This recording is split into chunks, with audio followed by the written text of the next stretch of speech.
그것은 문화와 종교, 시대를 품고 있는 예술의 결정체다. 종은 당시에 어떠한 그 사상적인 면, 불교의 교리적인 면, 당시 금속공예를 총괄할 수 있는 모든 자료가 종에 다 포함되어 있다. 세상을 주목시켰던 단조로운 울림, 그것은 마음을 울리는 소리였다.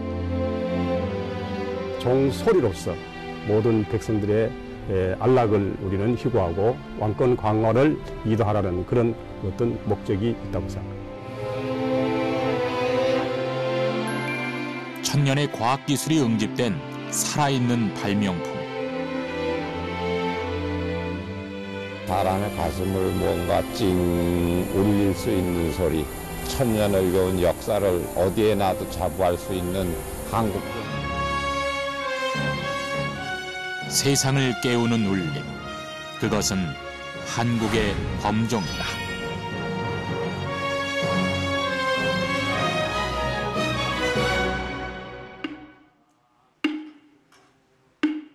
새벽, 세상은 아직 잠들어 있는 시간. 절에선 조용한 하루가 시작된다. 첫 예불 시간은 사물의 타종으로 알린다.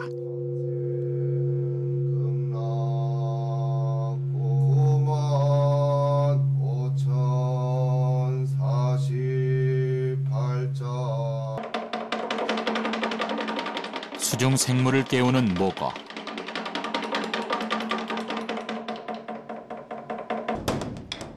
땅의 생물을 깨우는 북. 하늘의 새를 깨우는 음판.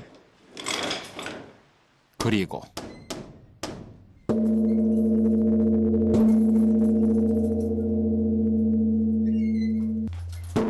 산 아래 모든 중생들을 깨우는 범종.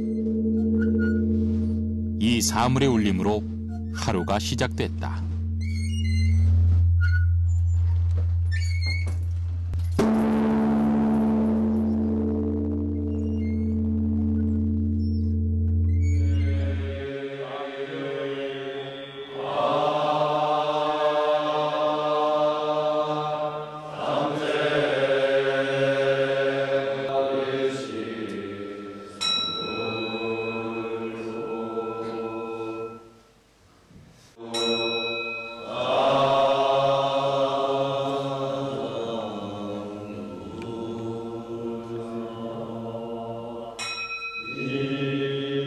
사물과 예불 소리에 어느새 어둠은 밀려났다.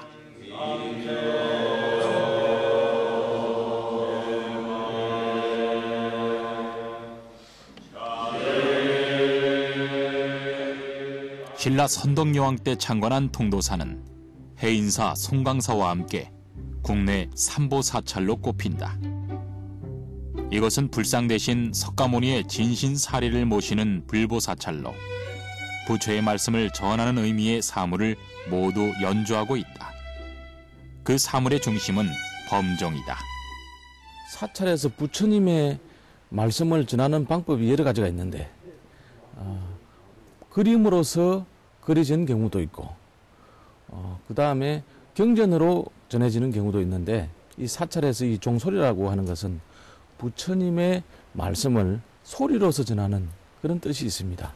그래서 이 범종이 사찰에서 차지하는 위치가 그만큼 크다고 볼 수가 있죠. 범종은 한국의 종으로 불린다. 불교에서 다루던 이 범종이 어떻게 한국의 종을 대표하게 됐을까? 우리나라 종의 기원은 여러 가지 학설이 있다. 그중 중국의 고동기라는 악기가 우리나라 불교에 전래돼 악기로 발전한 것이란 설이 가장 일반적이다. 우리 역사에서 범종에 대한 기록은 삼국유사에 전해지는데 이것으로 삼국시대에 이미 범종이 제작됐음을 알 수 있다. 범종에 대한 역사와 제작 시기는 아직 정확히 밝혀지지 않았다. 때문에 현존하는 가장 오래된 범종을 찾아 그 역사를 되짚어보기로 했다. 신라 성도강 때 지어진 상원사는 조선의 왕인 세조와 관련된 여러 가지 유적과 비사가 전해지는 곳이다. 그 중엔 이 동종도 있다.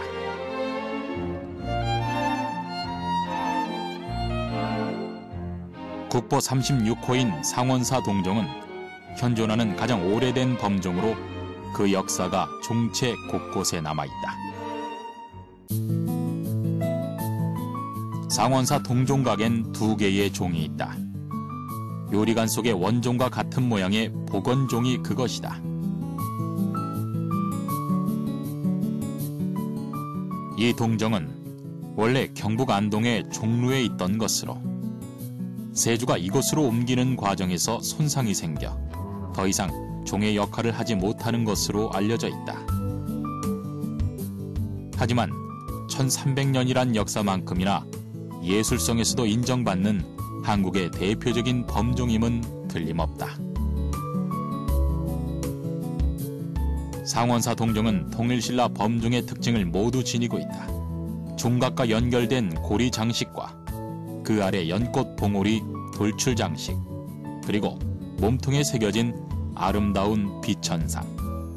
이는 지금까지 전해지고 있는 한국 범종만의 특징이다.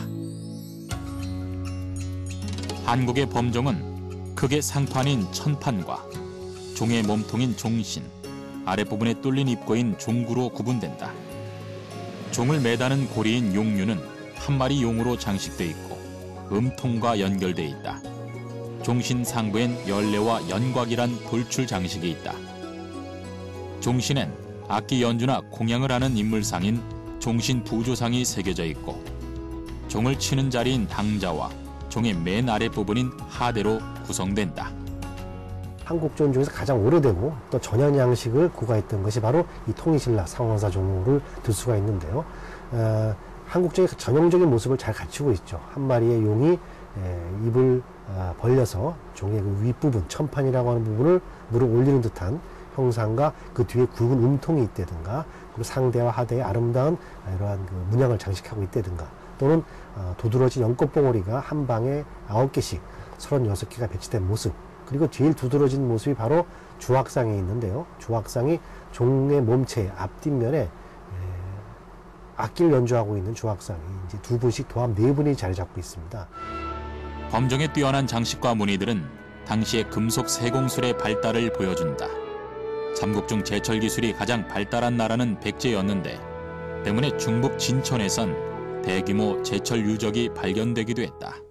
또 익산 미륵사지에서 발견된 금동 풍탁은 한눈에 봐도 범종의 모습이다.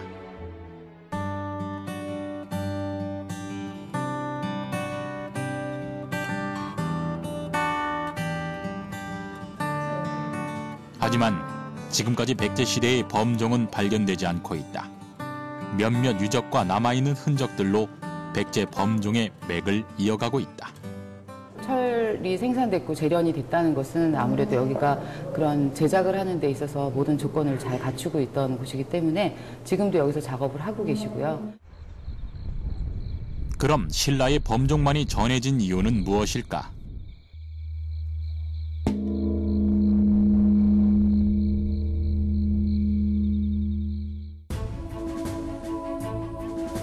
신라 문화의 보고 경주. 이곳엔 우리나라 금속 예술사의 최고 작품이 있다. 에밀레 종이란 별칭이 있는 성덕대왕 신종이 그것이다. 이를 처음 본 학자들과 외국인들은 그 예술성과 과학기술의 놀라움을 금치 못했다. 경주박물관에서 이 종을 봤던 펄벅 여사는 이 종 하나를 갖고도 박물관을 세우고 남음이 있다. 세계적인 국보다라고 이제 찬탄을 아끼지 않았습니다. 성덕대왕 신종은 통일신라의 예술성과 첨단 기술이 모두 집합된 범종이다. 삼국을 통일한 후 성도강 때의 통일신라는 정치적인 안정을 바탕으로 사회 전반에 걸친 전성기였다.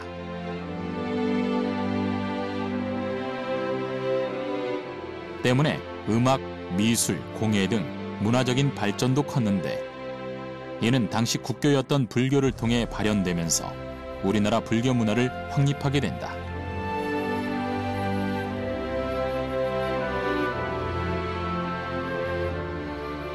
그리고 성덕대왕 신종이 찬사를 받는 이유는 그 제작 역사에도 있다.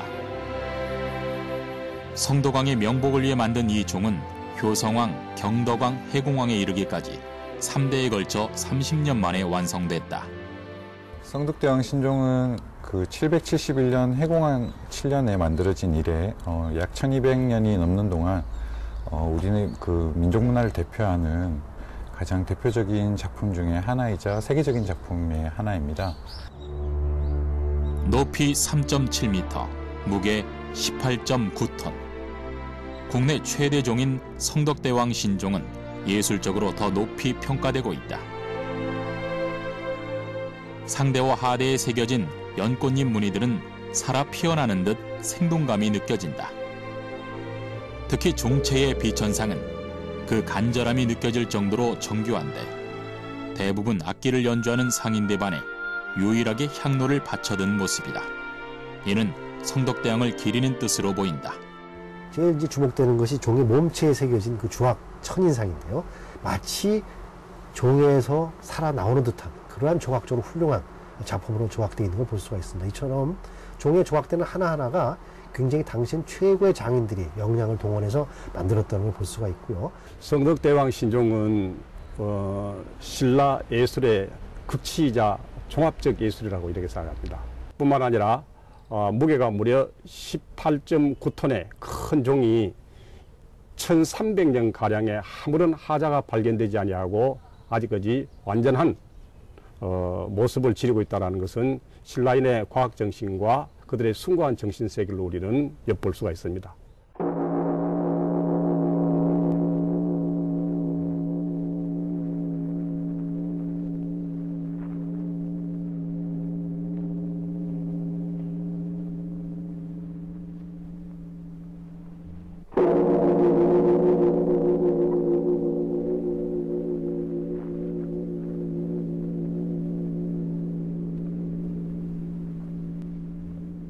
또 한 가지, 성덕대왕 신종의 우수성은 소리에도 담겨 있다.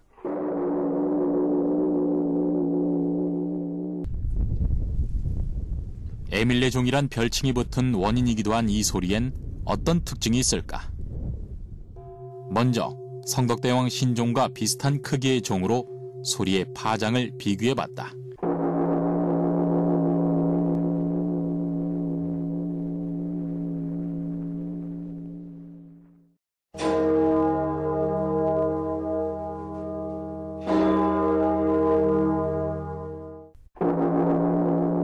다종 후 일정 구간의 주파수를 비교한 결과 성덕대왕 신종은 50여 개, 그레이트 폴은 20여 개가 채 안 되는 주파수가 생겼다.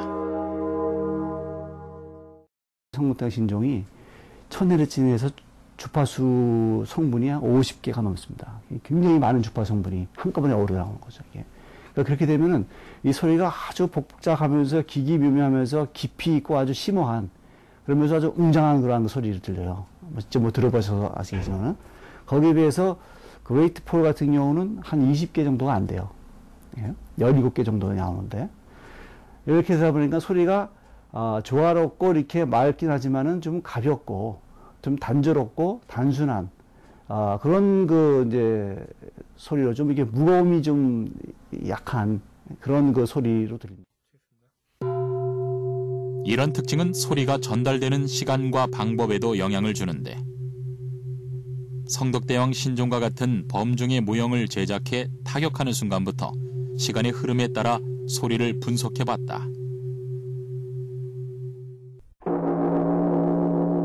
타격하는 순간부터 3, 4초간은 웅장하면서 복잡한 소리, 4, 5초 후엔 맑고 청명한 소리가 나고 20초 후부턴 은은하게 여운을 이어간다.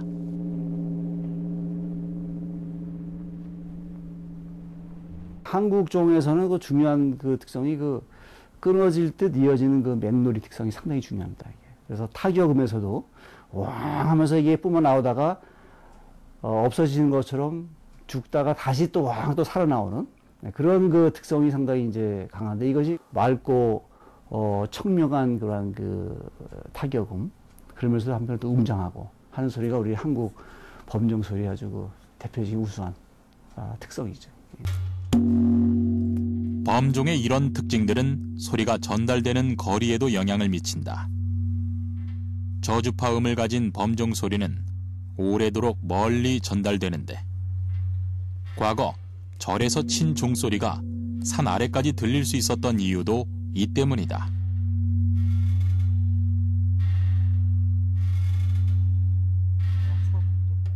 그럼 범종 소리가 이런 특징을 가진 이유는 무엇일까?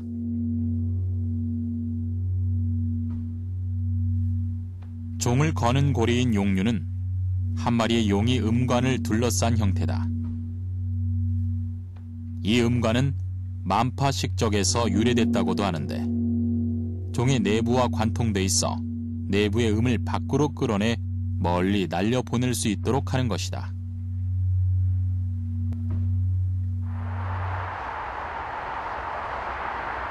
범종 소리의 특징은 사실 제작 과정 전반에 걸쳐 있다.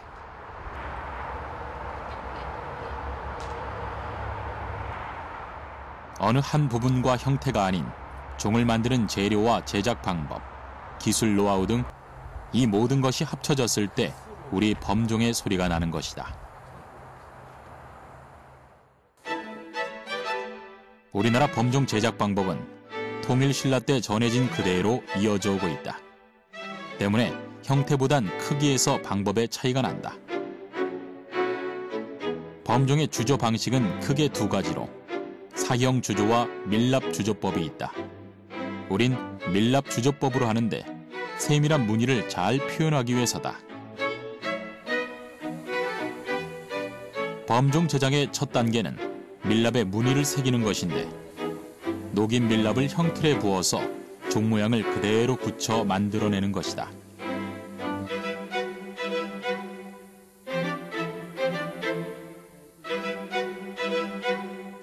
이때 밀랍의 두께가 일정하고 고르게 되도록 몇 번을 반복해야 한다.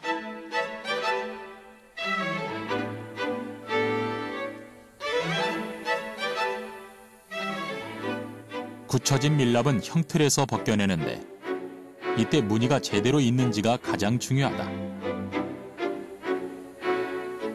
범종은 우리나라와 중국, 일본에 있는 종이다.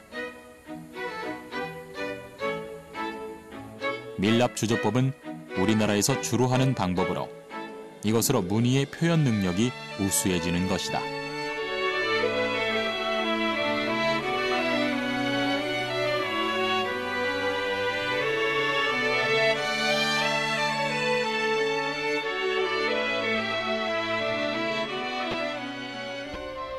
송나라 범종 제작기술 그림책인 청공계물엔 사형 주물법은 지문판으로 문양을 찍어 새기는 것으로 밀랍 주조에 비해 문양이 투박하다고 기록돼 있다.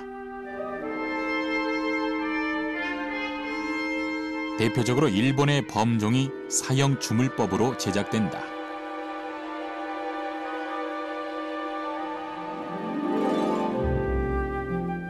꽃은 물론 가는 선까지 끊임없이 표현된 정밀한 기술은 천년 전 신라의 세공술이 그대로 발현되고 있는 것이다.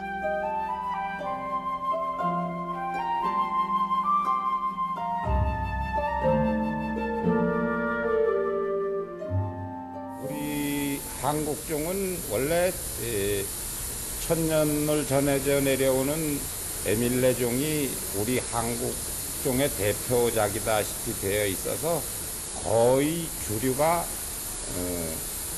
에밀레종 모양 양식을 따르는 게 우리나라 종하는 사람들의 대체적인 추세입니다. 범종은 외형틀과 내형틀을 만든 후에 두 개를 연결해 완성한다. 먼저 종의 외형틀을 완성하려면 밀랍이 갈라지지 않도록 코팅을 하는데 이때 입자가 작은 옹기 흙을 기포가 생기지 않도록 발라준다.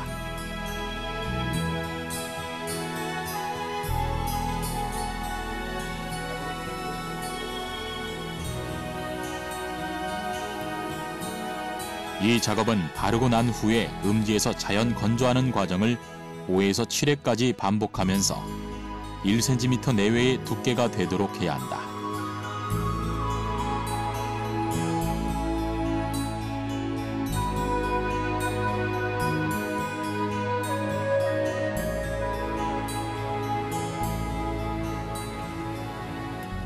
다음은 쇳물을 흡수할 수 있는 고온 입자에 백토, 활석, 한지 등을 적당한 비율로 혼합해 주물살을 만든다.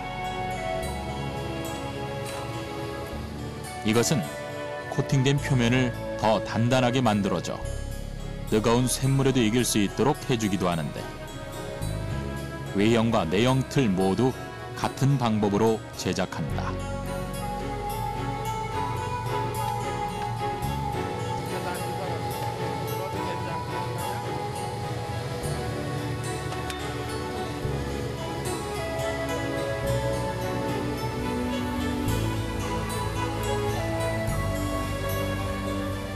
이렇게 만들어진 형틀은 뜨거운 증기를 이용해서 밀랍을 녹여내는데, 밀랍을 제거해야만 종의 완전한 모양이 갖춰지는 것이다.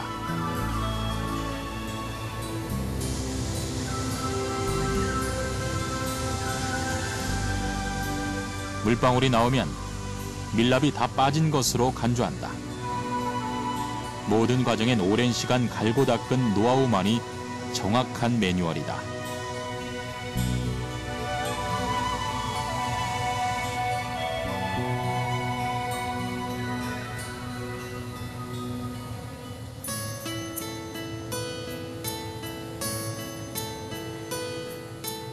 밀랍을 완전히 빼고 나면 식힌 후 모양을 정리한다.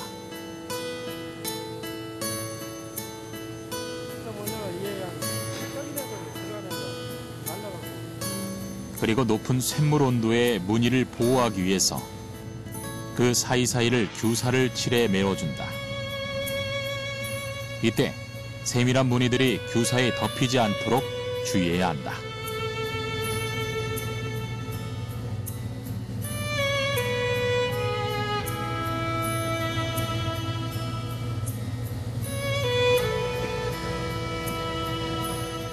외형 틀이 어느 정도 완성되면 주물살을 만든 흙을 다져서 내형 틀을 만든다. 이때 틀 사이에 쇳물이 들어갈 공간을 두도록 해야 한다.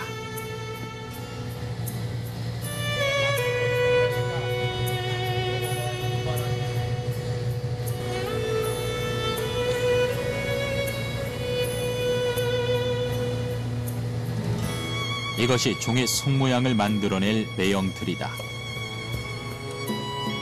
틀을 완성하는 단계에서 소리를 만드는 특수 기술도 시작된다.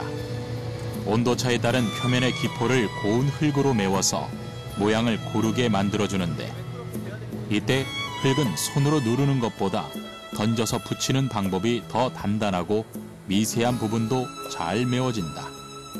이렇게 매끄러운 종 내부가 좋은 소리를 내게 되는 것이다. 외형과 내형의 틀이 완성되면 주물을 붓는다. 우리나라 종은 주석을 13 내지 15% 합금하는데, 이는 진동이 잘 일어나서 맑고 여운이 긴 소리를 내게 한다. 일본 범종인 주석이 10% 내외로 들어가기 때문에 우리의 범종보다 소리가 좋지 않다.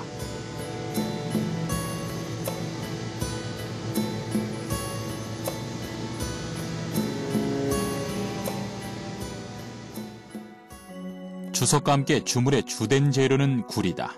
우리나라의 구리는 그 품질이 우수하다는 기록이 많아 예부터 구리가 나왔음을 알 수 있다.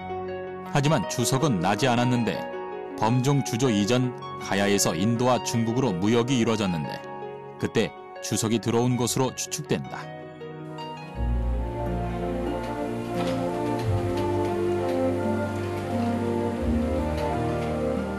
주물은 1200도까지 녹인 후에 부어준다.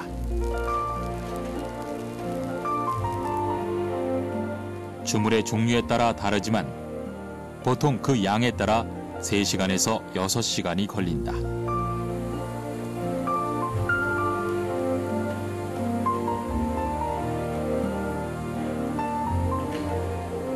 이렇게 종의 모양이 완성된다. 뜨거운 주물은 형틀 속에서 자연스럽게 식힌다. 그 시간은 종의 크기에 따라 다른데 2일에서 3일 정도 소요된다. 식힌 종을 형틀에서 빼내 불필요한 부분을 잘라내고 무늬를 잘 살려 다듬는다.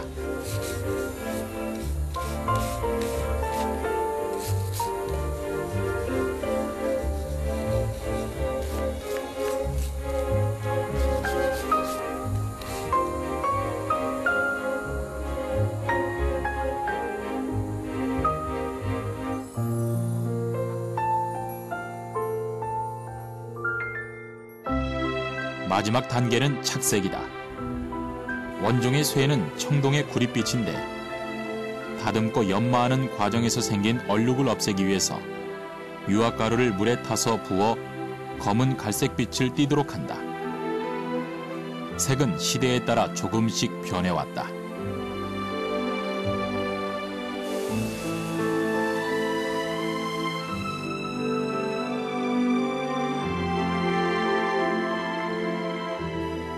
이제 마지막 한 단계가 남았다.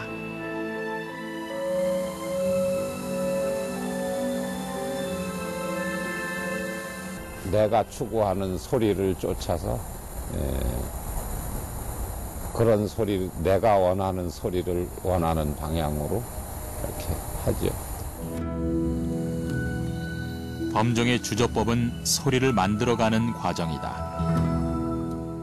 그리고 그 완성은 천년을 이어온 장인의 경험과 기술, 또 우리 삶 속에 녹아있는 범종의 울림 소리다.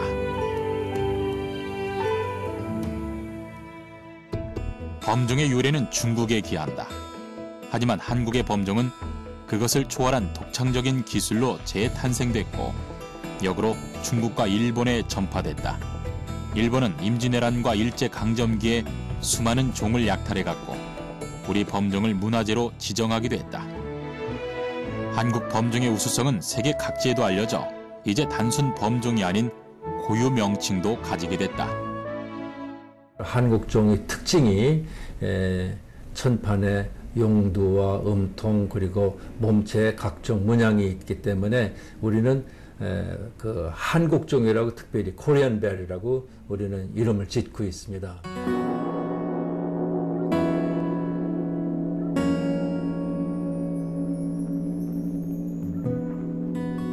그 소리가 용의 읍조림과 같아서 위로는 지극히 높은 하늘과 밑으로는 지옥 세계에 이르기까지 막힘이 없이 메아리쳐 보는 자는 기이함을 칭송하고 듣는 자는 복을 받는다.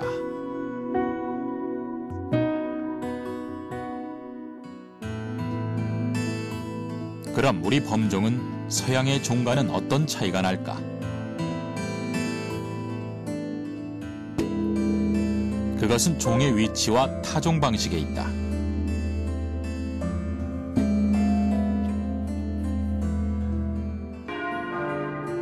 서양의 종은 높은 곳에 매달아 종체 안에서 치는 반면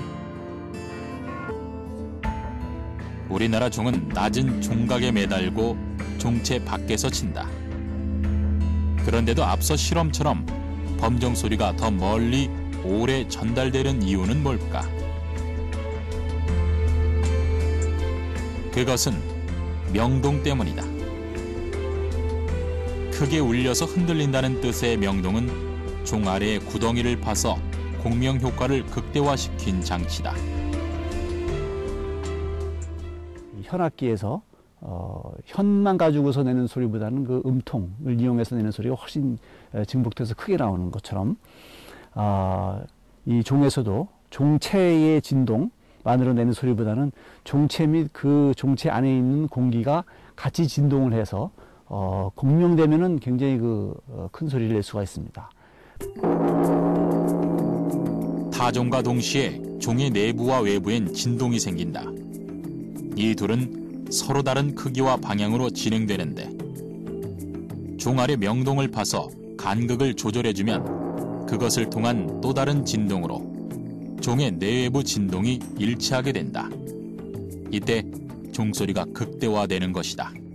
옛날에 우리 선조들이 아주 창의성이 뛰어나다고 생각하는 게 그 밑에다가 이제 항아리를 심다든지 또는 이제 구멍을 파가지고서 그 종 안에 있는 공동의 크기를 갖다가 변화를 시킨 거죠.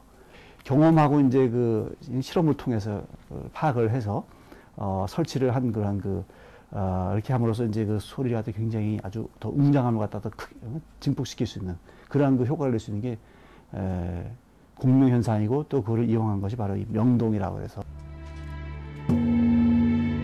그럼 선조들은 왜 이렇게 웅장하고 널리 퍼지는 종소리가 필요했을까?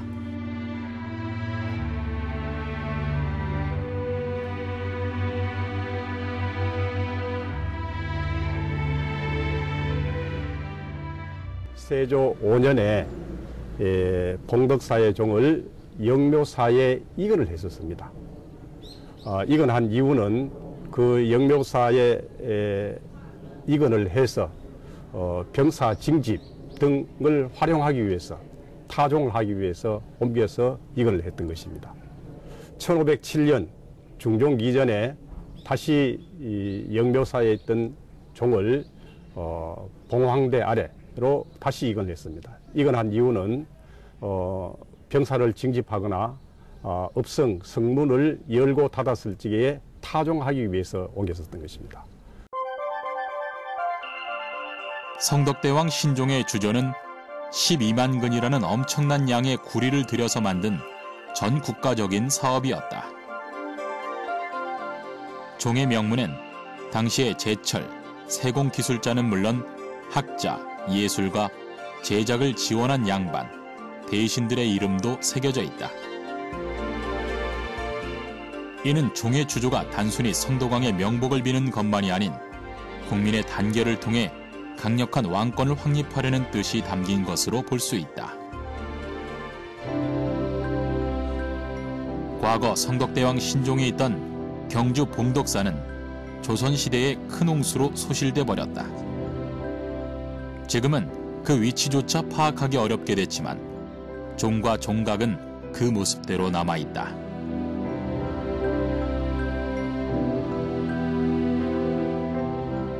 발견 당시 종은 종각과 같이 있었다. 하지만 1975년 박물관을 신축하면서 이전하려 하자 곳곳의 훼손으로 종의 무게를 버틸 수 없었기에 종각은 그대로 두고 종만 옮겨지게 됐다. 지금 성덕대왕 신종의 원종은 경주박물관에, 종각은 옛 박물관 자리인 경주문화원에 남겨졌다. 옛부터 종각과 종이 같이 전해진 것도 있다. 서울 종로의 보신각이다.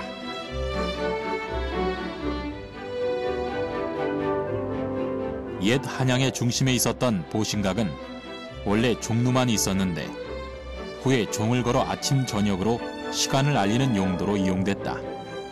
종각의 종은 태조 5년 1396년에 이 사대문과 사소문을 동시에 열고 닫기 위해서 만들었던 거에서 이제 시작을 했고요. 종의 특성상 종 소리가 널리 퍼지잖아요. 이 종 소리와 함께 남산 봉수대하고도 연관이 돼서 과거 조선시대 때는 이곳이 통신수단이었다는 것입니다. 1468년에 만들어진 보신각종은 신라 성덕대왕 신종의 형태의 차관에 만들어졌지만 중국 문화가 많이 전파된 조선시대에 만들어졌기 때문에 외래적인 특징도 담고 있다.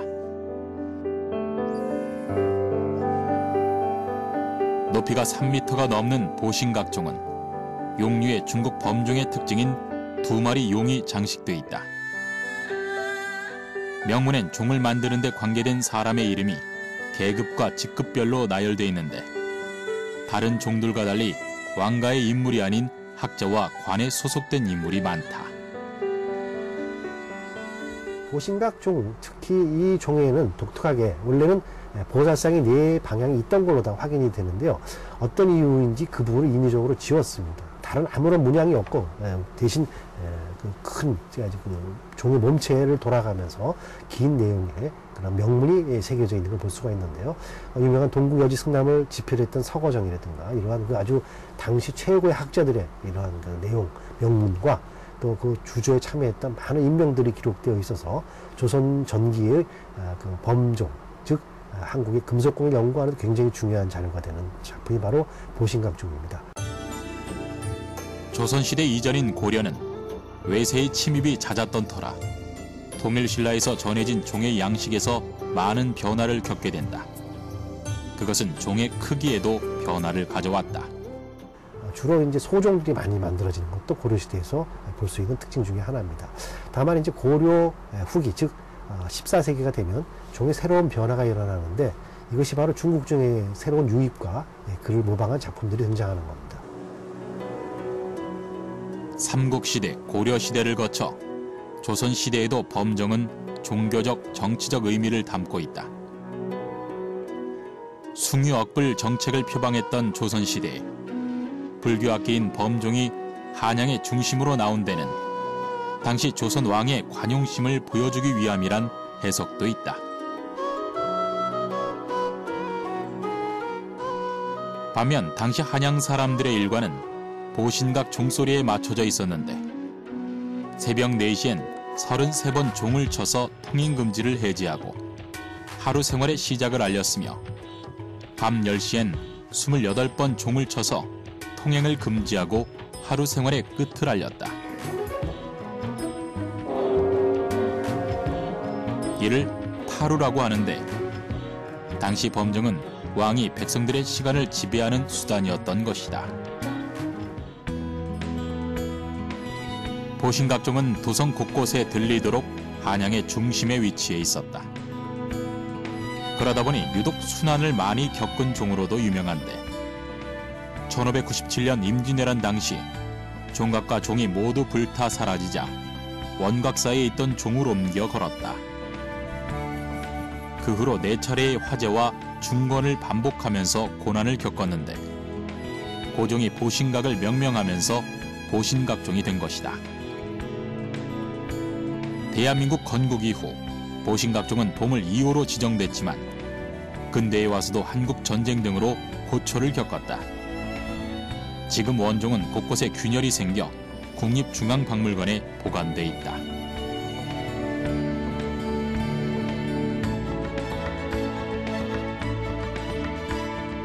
지금 보신각의 종은 1985년에 국민성금으로 조성된 것이다. 당시 수많은 전문가들이 참여해 그 옛날 선조들이 범종을 만들 때와 같은 광경이 펼쳐졌다. 새 보신각종은 광복절 타종식을 시작으로 지금까지 울려지고 있다. 보신각 종은 단순히 종이에서 끝나는 게 아니고 좀 뭐랄까 좀 살아있는 존재라고 생각을 해요. 해마다 연말이면 보신각엔 가는 해와 오는 해를 맞이려는 인파로 가득하다.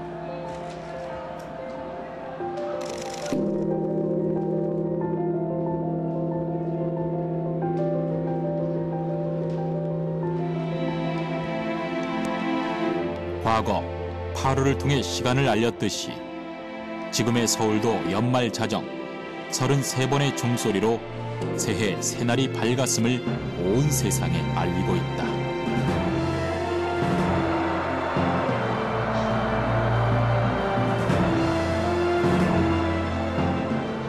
세계의 자랑거리인 종이 있다 하는 것이 참 우리의 한민족의 자랑인데 이걸 기회로 우리가 우리나라 그 민족의 우수성을 외국에 이렇게 널리 알려줄 수 있지 않는가. 단순한 음의 알림음이 아니라 알람의 형식이 아니라 우리나라 종에서는 약간 사람들의 그런 심금을 울리는 그런 영혼을 깨우는 그런 소리를 가지고 있다고 생각합니다. 무대에 막이 오르내리면 종이 울리듯 한국의 범정도 각각의 시대를 가르듯 울려왔다. 웅장하면서도 평온한, 낮으면서도 맑은 소리는 세계가 인정한 한국의 소리다. 범정은 지금 이 시대의 소리도 품어 미래를 깨우는 또 다른 소리로 울려 퍼질 것이다.